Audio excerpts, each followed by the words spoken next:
we're going to take a look at some of the best DPS mods, and I'm talking about ultimate mods. So these are literally game changers. It will increase your DPS by a lot. Some of them are going to be on different weapons slots, but these are the ones that you need to farm.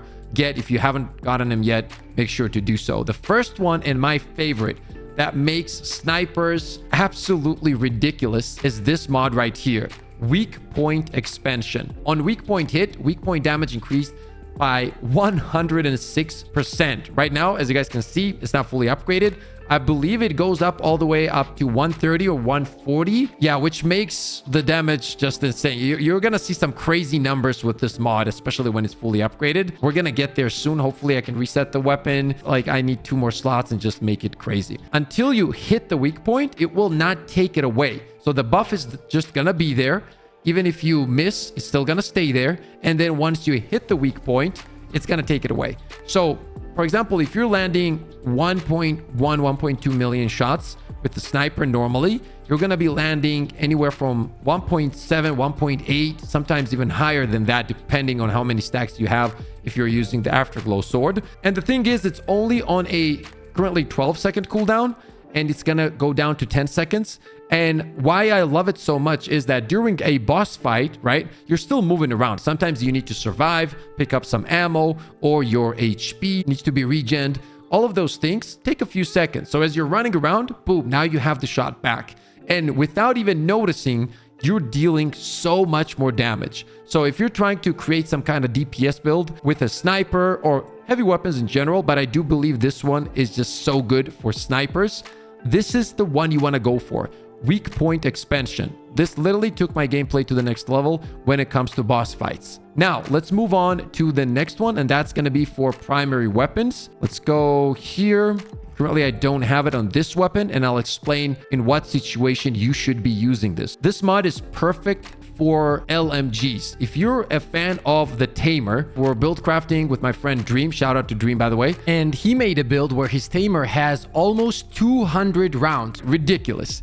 And when he uses this in combination with that, you can do amazing numbers, guys. So fire rate minus 20% while pulling the trigger. But after that, fire rate plus 4%, recoil minus 5%, so it's going to be easier to control the weapon, and firearm attack plus 6% every 1.5 seconds, up to 10 stacks.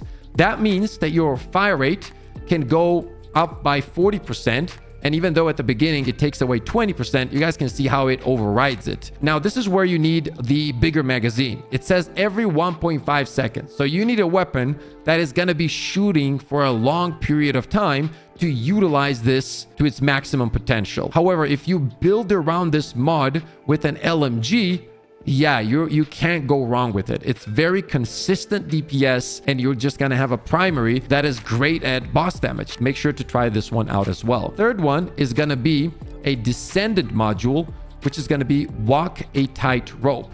Now, this gives you a huge damage buff and a skill power buff if you're below 50%. This is something that you're gonna have to create a build around this, but if you do, you're not gonna regret it. The damage increase by 30% on firearm attack and skill power modifier. I mean, the numbers speak for themselves. What I like to do for this mod is have a lot of HP. I'm at 20,000 plus HP on my Glay, right? That means that when I get below 50%, I'm still playing at around 10,000 HP, which is more than enough to stay alive, especially if you build a character which has some defense.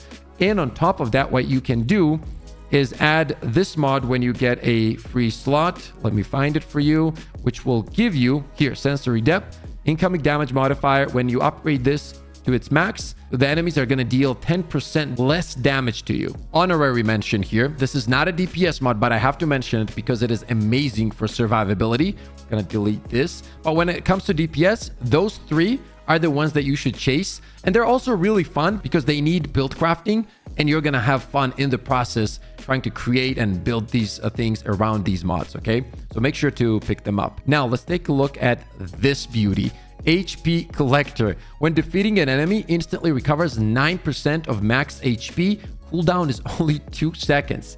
Now, this is not great on Glay, for example, but if you're playing on most of the other characters, this is easily S tier. And the reason is you don't have to worry about much in terms of staying alive. If you have 10,000 HP, guys, 9% of that is huge. No matter actually what kind of HP you have, 9% increase, right? Recov after a kill is ridiculous. It's really, really good. So if you're having problems with survivability, HP Collector is the way to go, 100%. And the fact that it only has a 2-second cooldown, you're literally not even going to think about it. You're just going to have your HP up most of the time. Get the kill, boom, 9% HP back.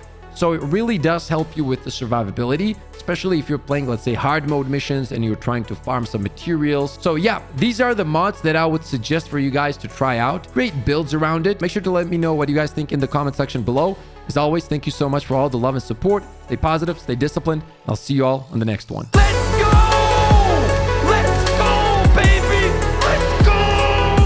I mean, we literally have the best community of all time. Oh! Oh, he got no scoped.